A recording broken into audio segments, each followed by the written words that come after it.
오늘 본문은 바울의 2차 전도 여행을 앞두고 교회 안에 있었던 커다란 다툼과 분쟁을 배경으로 하고 있습니다. 예루살렘 공의회를 마치면서 은혜로운 결정을 내렸었죠. 이것으로 말미암아서 마침내 복음이 모든 사람들에게 활짝 열렸습니다.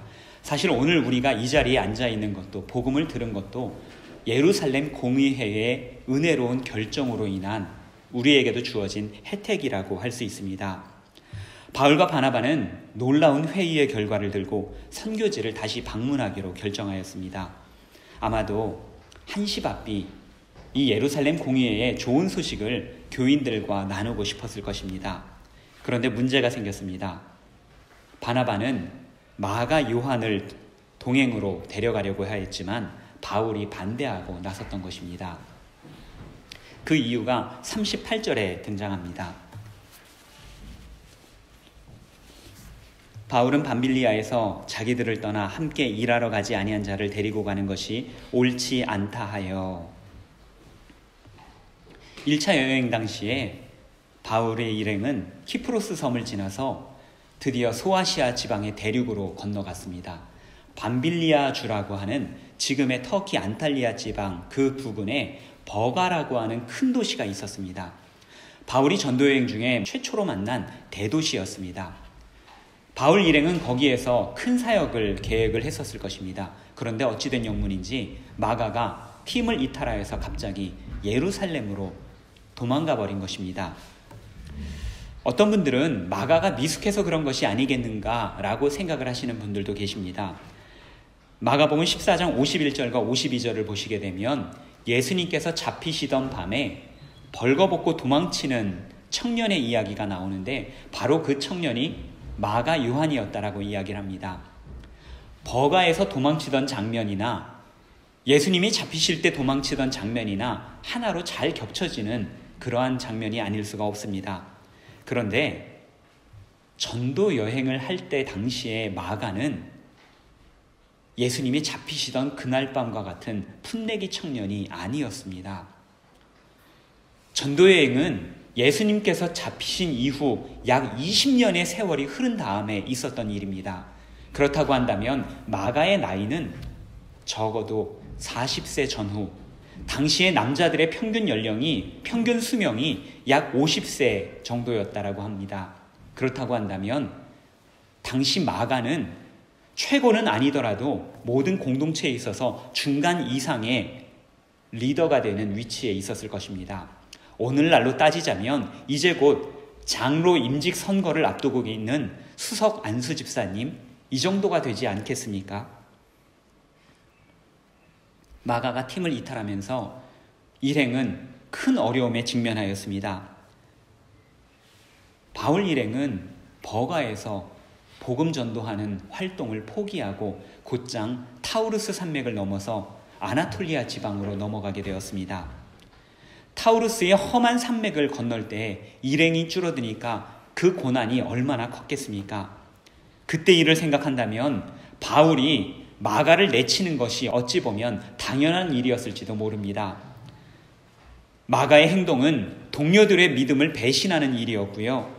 죽어가는 생명을 살릴 기회를 놓쳐버리는 일이었습니다. 또한 하나님의 사역을 방해하는 것이었습니다.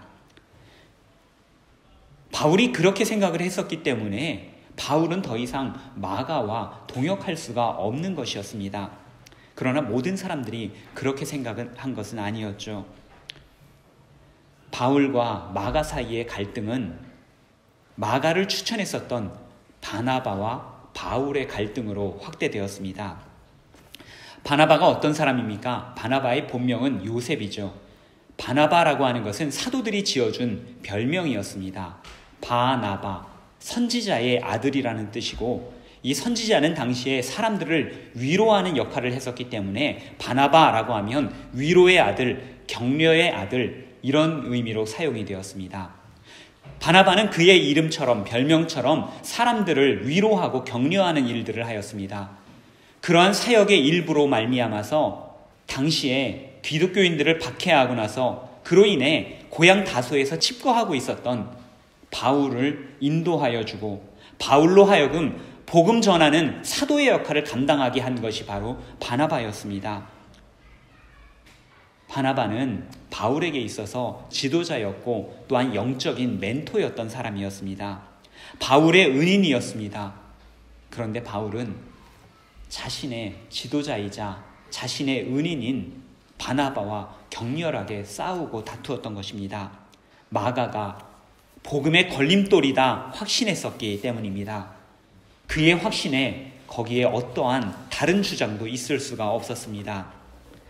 이 바울이 어떤 사람이었습니까? 그는 디모데전서 1장 13절에서 예수님을 만나기 전에 내가 어떤 사람이었냐? 나는 비방자요, 박해자요, 폭행자였다. 나는 그렇게 정말로 몹쓸 인간이었다. 그렇게 고백을 하였습니다. 그랬던 그가 부활의 주님을 만난 이후로 변화를 받았습니다. 한 사람을 변화시키는 주님의 사랑이 얼마나 큰 것인지 바울은 너무나도 똑똑히 잘 알고 경험했었던 사람입니다.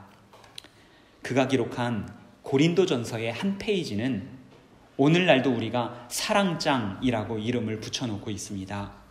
사랑은 언제나 오래 참고 사랑은 온유하며, 이 말씀은 우리 그리스도인들 뿐만 아니라 하나님을 알지 못하는 사람들도 널리 사용하고 또한 널리 인용을 하고 있는 그러한 말씀 중에 하나입니다. 바울이 평생 한 일이라고는 자신이 만난 그 사랑의 하나님, 그 하나님을 전하는 일이었습니다. 그랬던 그가, 하나님의 사랑으로 가득 차 있을 것 같은 그가 동료를 배척하는 것도 모자라서 자신의 은인이자 지도자라고 할 수 있는 바나바와 격렬하게 다투고는 헤어졌습니다. 39절의 말씀입니다. 서로 심히 다투어 피차 갈라서니 바나바는 마가를 데리고 배 타고 구브로로 가고, 바나바는 그 옛날 오래전에 바울을 품어주었던 것처럼 이번에는 마가를 품어주었습니다. 누구나 한 번쯤은 실수할 수 있고 그 한 번 실수한 것으로 인해서 버림받아서는 안 된다라고 생각했을 것입니다. 더군다나 이 마가라고 하는 사람은 바울의 조카였습니다. 이러한 부분을 감안한다면 바울 역시도 바나바가 마가를 버릴 수 없다라는 것을 너무나도 잘 알고 있었을 것입니다. 그리고 그 관계를 생각한다면, 바울과 바나바와의 관계를 생각한다면 바울이 감히 바나바에게 이렇게 대들고 다투지는 않았을 것입니다. 만일 여러분들이 바나바의 입장이었더라면 어떻게 바울에게 이야기를 했겠습니까? 제가 만일 바나바였더라면 바울에게 호통이라도 쳤을 것입니다. 아니 바울, 네가 나한테 어떻게 이럴 수가 있느냐? 내가 전에 너에게 했던 것 기억하지 못하느냐? 너의 전의 상태가 어땠는지 기억하지 못하느냐? 너도 마가를 좀 이해해 줘야 되지 않겠느냐? 어쩌면 성경에 생략되어 있지만 이미 그런 말도 다 했을지 모르죠. 39절에서 심히 다투었다라고 번역되어 있는 이 헬라어 단어 파록시스모스라고 하는데요. 이 말은요, 격렬한 불화를 나타내는 단어입니다. 여기에서 파생된 영어 단어가 있습니다. 파록시즘, 발작, 경련, 불화, 이런 의미를 가지고 있습니다. 바울과 바나바가 얼마나 심하게 다투었는지 단적으로 보여주는 단어입니다. 문제는 이것입니다.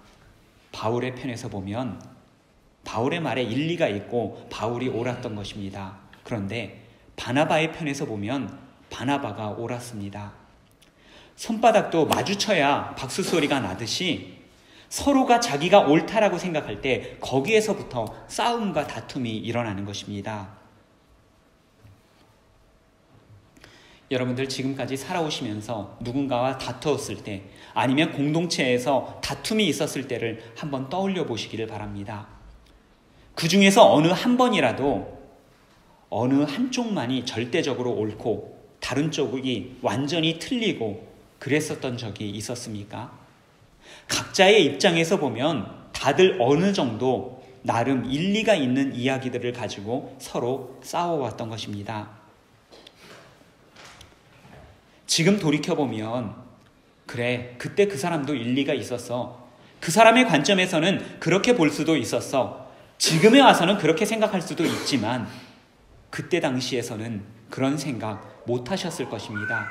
그랬기 때문에 갈등이 생겼던 것이고 그랬기 때문에 다투고 싸웠던 것입니다. 자기 생각만 내세우고 자기의 의로움만 주장하다 보니 초대교회에도 갈등이 생겼습니다. 안디옥 교회에 그것도 최고 지도자들 간에 싸움이 생겼습니다. 한때 제우스와 헤르메스 같다라고 하면서 찰떡궁합을 자랑하던 바울과 바나바가 그렇게 다투고 헤어졌습니다. 그것이 단지 지도자의 싸움으로 끝났겠습니까? 교회도 두 파로 나뉘어서 바울파, 바나바파 갈라져서 싸웠을 것은 불을 보듯 뻔한 일이었습니다. 그러나 하나님의 뜻은 모든 것을 회복하는 데에 있습니다. 서로 화해하는 것이 하나님의 뜻이며 마침내 하나가 되는 것이 하나님의 뜻입니다. 두 사람이 갈라선 후 바울은 실라라고 하는 사람을 데리고 소아시아 지방으로 전도여행을 떠나죠. 바나바는 조카 마가를 데리고 키프로스 섬으로 전도여행을 떠났습니다. 당시의 선교여행은 오늘날 우리가 몇 주간 다녀오는 선교여행처럼 그런 여행이 아니라 수년에서 수십 년이 걸릴 수도 있는 그러한 선교여행이었습니다. 혹은 떠나고서는 돌아오지 못하는 길일 수도 있었습니다. 각자 팀을 꾸려서 선교여행을 떠났다고 한다면 이제 두 번 다시 만나지 못했을 수도 있는 그러한 상황이었습니다. 서로 싸웠으니까 이제 안 보고 살겠다 마음만 먹으면 충분히 안 보고 살 수도 있는 그러한 관계였다는 것입니다. 그러나 하나님께서는 그들의 관계를 그렇게 내버려 두지 않으셨습니다. 하나님께서는 바나바가 기대했던 것 이상으로 마가를 회복시키셨습니다. 또한 바울과 마가 사이도 역시 하나님께서 회복시키셨습니다. 약 10년이 지난 후에 주후 60년경에 바울이 골로새서라고 하는 편지를 쓰는데요. 거기에 보면 마가의 이야기 그리고 바나바에 대한 이름이 잠깐 등장하는 것을 볼 수 있습니다. 골로새서 4장 10절 말씀입니다. 나와 함께 갇힌 아리스다고와 바나바의 생질 마가와 이 마가에 대해서 너희가 명을 받았음에 그가 이르거든 영접하라. 바나바의 조카 마가를 잘 환대해 주어라 라고 하는 그런 메시지였습니다. 골로새서와 함께 전달되었던 편지가 있는데요. 이것이 빌레몬서였습니다. 빌레몬서 24절을 보게 되면 거기에서 바울은 마가를 나의 동역자다라고 표현을 해주고 있습니다. 그 후에도 바울은 주후 62년경에 마지막 서신을 기록을 하는데 거기에도 마가의 이야기가 등장합니다. 디모데후서 4장 11절 말씀입니다. 누가만 나와 함께 있느니라 내가 올 때에 마가를 데리고 오라 그가 나의 일에 유익하니라. 디모데후서는 여러분들이 잘 아시는 바와 같이 바울에게 있어서 마지막 유언장과도 같은 그러한 말씀이었습니다. 마가는 바울의 최후의 순간까지 그의 곁을 지키면서 그에게 도움이 되는 사람이 되었던 것입니다. 교회사에 의하면 마가는 이후에 로마에 가서 베드로와 함께 사역을 했다고 하죠. 베드로전서 5장 13절에서 베드로는 이렇게 기록을 합니다. 택하심을 받은 바벨론에 있는 교회가 너희에게 문안하고 내 아들 마가도 그러하느니라. 베드로가 마가를 얼마나 신뢰했으면 그를 내 아들이다 라고 불렀겠습니까? 마가가 기록했었던 마가복음을 보시게 되면 그 마가복음에 나오는 마가복음이 비록 짧지만 마태복음과 비교해 볼 때 하나의 이야기가 더 길게 자세하게 묘사된 것을 볼 수가 있습니다. 마가가 베드로로부터 전달받은 것을 가지고 그것을 바탕으로 기록했다라는 것이 학자들의 이야기입니다. 이후에 마가는 알렉산드리아에 가서 교회를 세우고 이집트에서 헌신적으로 사역을 하다가 그곳에서 순교를 당했다라고 합니다. 하나님께서는 이렇게 회복시키시는 분이십니다. 실패하고 넘어진 사람들을 일으키시고 회복시키시는 것이 하나님의 사역입니다. 상하고 깨진 관계들을 회복하는 것이 하나님의 사역입니다. 그렇게 하시는 이유가 무엇입니까? 하나님께서 창조하셨기 때문입니다. 하나님께서 그 선하신 뜻에 따라서 온 우주를 창조하시고 저와 여러분을 창조하셨습니다. 저와 여러분의 아버지가 되어주십니다. 제가 질문을 하나 드리겠습니다. 제가 집에서 저희 아이들에게 화를 낼 것 같습니까? 안 낼 것 같습니까? 제가 이렇게 이야기하면 목사님은 화 안 내실 것 같아요 라는 분이 한 분이라도 나올 줄 알았는데 주리에서도 아무도 안 나오고 그냥 웃고만 계세요. 또 저희 베른에서도 똑같이 그냥 다 웃고만 계세요. 목사님 화낼 것 같아요. 그런 의미시겠죠? 예, 맞습니다. 저 화냅니다. 언제 화내겠습니까? 저희 두 아들이 싸울 때. 그래도 감사하게도 많이 다투지는 않고 일주일에 한 번 싸울까 말까 하는데 그런데도 그 싸우는 모습을 보면 제가 화를 억누르기가 너무나도 힘듭니다. 사실은 화가 나서 화를 내는 것이 아니라 마음이 아파서 화를 내는 거죠. 여기서 이 이국 땅에서 너희 둘밖에 없는데, 학교 가면 머리 까만 애들 너희 둘밖에 없는데 너희들이 싸우면 어떡하냐. 안타까운 마음에 화가 나는 겁니다. 자녀가 싸우면 부모의 마음이 아프듯이 우리 하늘 아버지께서도 우리가 다투고 갈등하는 것 아파하지 않으시겠습니까? 우리 하늘 아버지께서는 우리를 장차 아버지의 집으로 불러 모으실 것입니다. 만일 저와 여러분에게 겨자씨만한 믿음이라도 있다면 우리는 장차 하나님 나라에서 모두 다시 만날 것입니다. 이 자리에 한 교회에서 예배를 드리시는 분도, 오늘 여행하다가 잠깐 방문하신 분도, 지금은 잠깐 만나는 거지만 훗날 하나님 나라에서는 영원히 다시 만날 것입니다. 믿으십니까? 한번 주위를 둘러보시기 바랍니다. 여러분과 영원히 만날 사람입니다. 기쁘십니까? 아니면 한숨이 나오십니까? 우리는 이 땅에서 제한된 시간 동안만 만납니다. 우리에게 주어진 시간은 우리에게 주어진 화목해야 되는 시간이고 화해하는 기회의 시간입니다. 바울과 바나바는 마침내 그 기회를 잡았습니다. 여러분들은 어떻게 하시겠습니까? 오늘 말씀은 여러 가지 면에서 참으로 놀라운 말씀이 아닐 수가 없습니다. 그 위대한 사도들이 다투었다라고 하는 것도 참으로 충격적인 내용인데, 그 사도들이 다툰 내용을 성경 기자가 아무런 가감 없이, 여과 없이 우리에게 보여주고 있고, 초대교회 성도들로 하여금 여러분, 바나바와 바울이 이렇게 싸우고 다투었습니다 라고 하는 것을 광고하듯이 보여주고 있다라는 것입니다. 바울과 바나바가 소원해진 것은 초대교회 사람들이라면 누구라도 알았을 만한 일일 것입니다. 팀을 따로 나누었다던가 혹은 이런 모든 것들을 감출 수는 없었을 것입니다.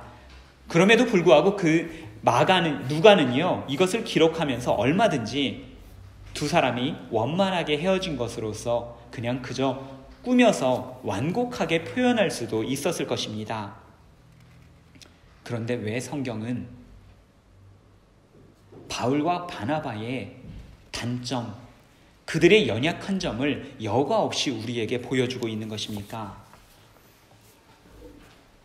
우리가 가지고 있는 관계의 어려움이나 그리스도인들 사이의 갈등은 감추고 외면할 대상이 아니라 하나님의 섭리와 성품 안에서 다루어져야 할 부분이기 때문입니다.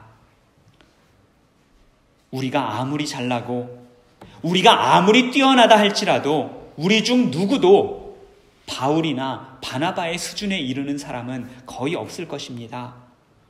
그 대단한 사람들이 교회 안에서 격분하고 서로 싸웠다라고 하는 것은 우리 중 누구라도 그럴 수 있다. 우리도 그들처럼 싸우고 다투고 교회 안에서 서로의 부족한 모습들을 얼마든지 드러낼 수 있는 그러한 연약한 사람들이다 라고 하는 것입니다. 누구도 예외가 없을 것이며 누구도 피해갈 수가 없습니다. 우리는 모두 연약하기 때문입니다. 때로는 우리의 교만 때문에 싸우기도 하며 때로는 우리의 열등감 때문에 싸우기도 합니다. 그렇다면 앞으로 우리가 관계하는 수준을 높이기 위해서는 서로가 다르다라는 것을 인정해야만 합니다. 우리가 토론을 할 때나 논쟁을 할 때 보면 이 모든 것은 자기 확신에서부터 이야기가 시작이 됩니다. 내가 옳다고 생각하는 것을 주장하죠. 내가 그렇듯이 상대방 역시도 자신이 옳다고 생각하기 때문에 주장을 하는 것입니다. 좋은 토론은 그렇기 때문에 여러 가지 관점에서 이 문제를 바라보게 하고 더 좋은 결론을 내릴 수 있도록 도와줍니다.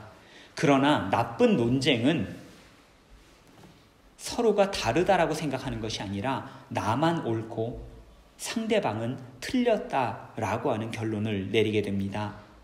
바울과 바나바는 심히 다투고 피차 갈라섰습니다. 상대방의 의견을 듣지 않았던 것입니다. 존중하지 않았던 것입니다.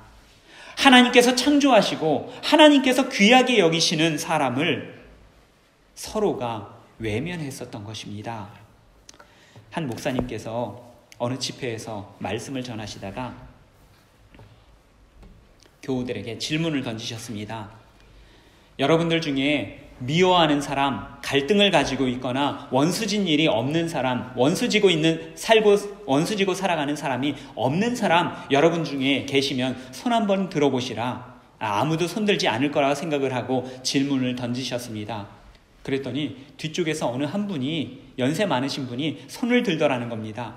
그래서 목사님이 깜짝 놀라서 다시 질문했습니다. 아니, 어르신께서는 아무도 원수진 사람이 없습니까?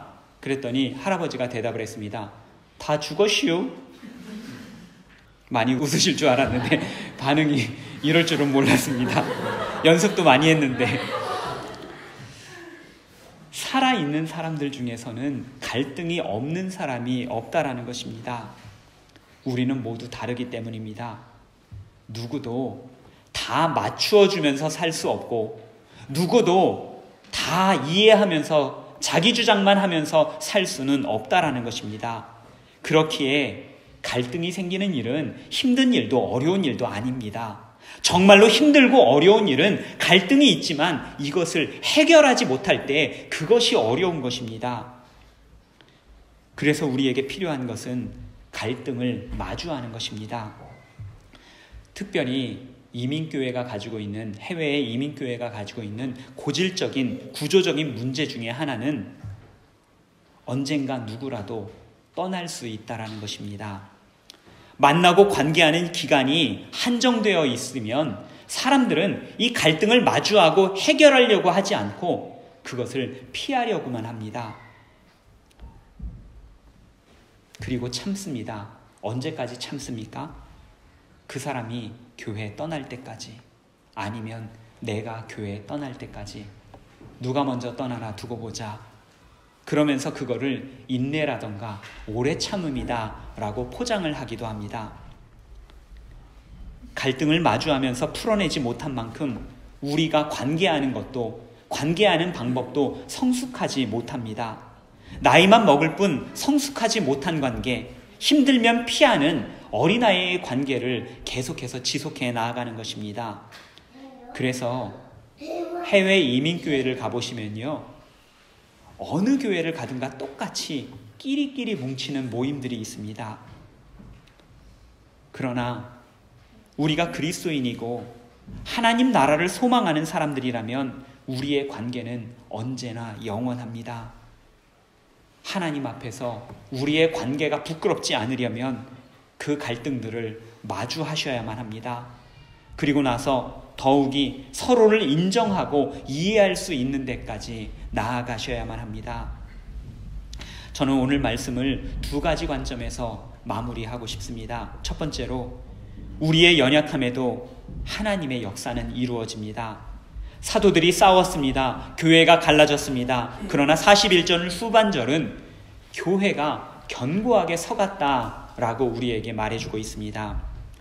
본래 이들은 전도여행팀을 한 팀만 꾸려서 그동안 갔었던 곳만 방문하고 돌아올 예정이었습니다.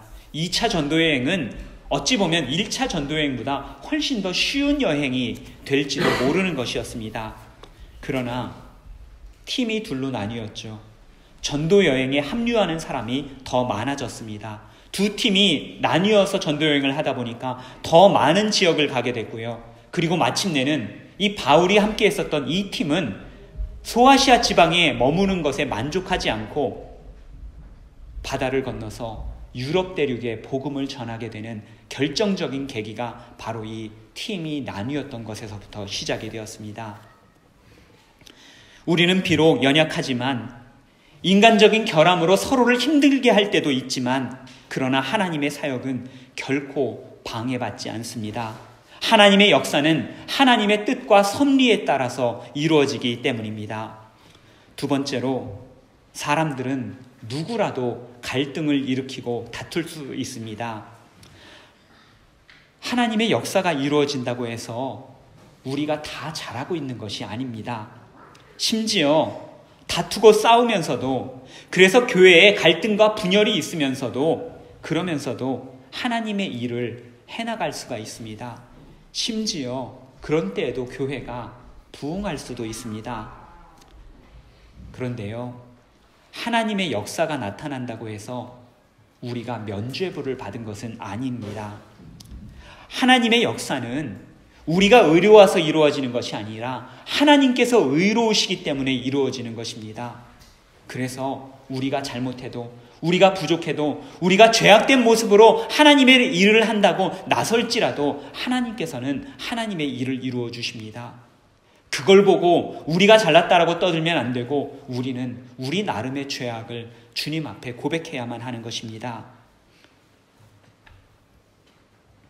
하나님의 일을 한다고 하면서도 다투는 모습을 보시면 하나님께서 우리더러 뭐라고 하시겠습니까? 하나님 마음도 아프실 것입니다. 우리가 서로 다투고 갈등할 때, 외면할 때 우리 주님의 손가락 마디마디 하나하나가 모두 아프실 것입니다.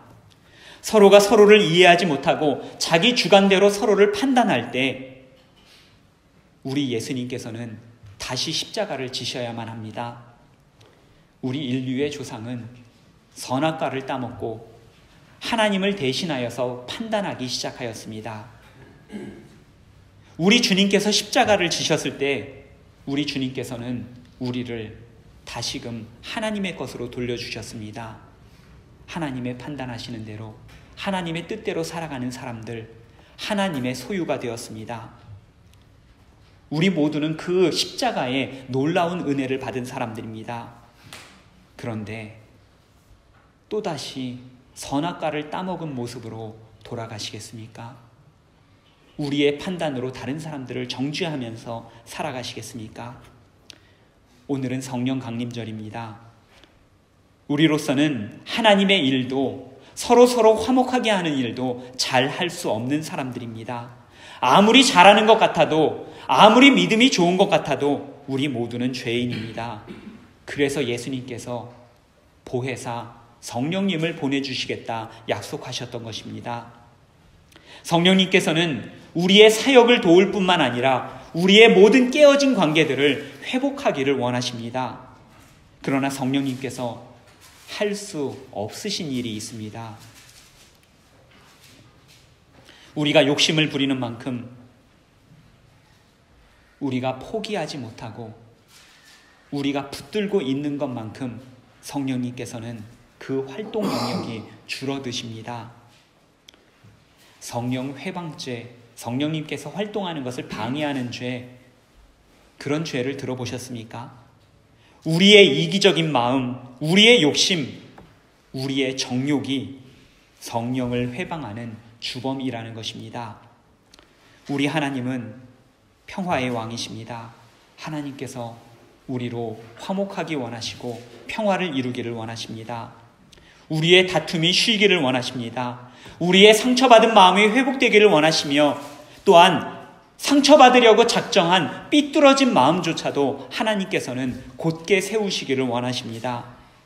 우리 주님께서 산 위에서 이렇게 선포하셨습니다. 화평하게 하는 자는 복이 있나니 그들이 하나님의 아들들이라 일컬음을 받을 것이요. 화평하게 하는 사람, 평화를 일구는 사람만이 하나님의 자녀가 될 자격이 있다. 우리 주님께서 선포하셨습니다. 이 말씀처럼 서로 화평을 이루며 진정 하나님의 자녀로 살아가는 저와 여러분, 성령 충만하게 살아가는 저와 여러분 되시기를 간절히 바랍니다. 기도하겠습니다. 바울과 바나바가 다투었습니다. 자기만 옳다고 생각하니 양보할 수 없었고 서로를 이해할 수 없었습니다. 서로를 향한 분노의 독을 오랫동안 품고 지냈습니다. 훗날 두 사람 모두 후회했을 것입니다. 회개했을 것입니다. 우리가 지금 함께 할 수 있는 제한된 시간은 우리에게 주어진 화해의 시간임을 믿습니다. 힘들다고 피하지 않겠습니다. 외면하지 않겠습니다. 서로의 다름을 인정하면서 살아가겠습니다. 성령 하나님, 저희의 마음을 주관하여 주시옵소서. 하나님의 눈으로 서로를 바라보게 하여 주시옵소서. 그리고 마침내 하나님의 자녀됨에 부끄럽지 않은 평화를 일구는 사람들 되게 하여 주시옵소서. 우리의 연약함을 도우시는 성령님 감사드립니다. 성령 충만한 삶 되게 하여 주시옵소서. 예수님 이름으로 간절히 기도드립니다. 아멘.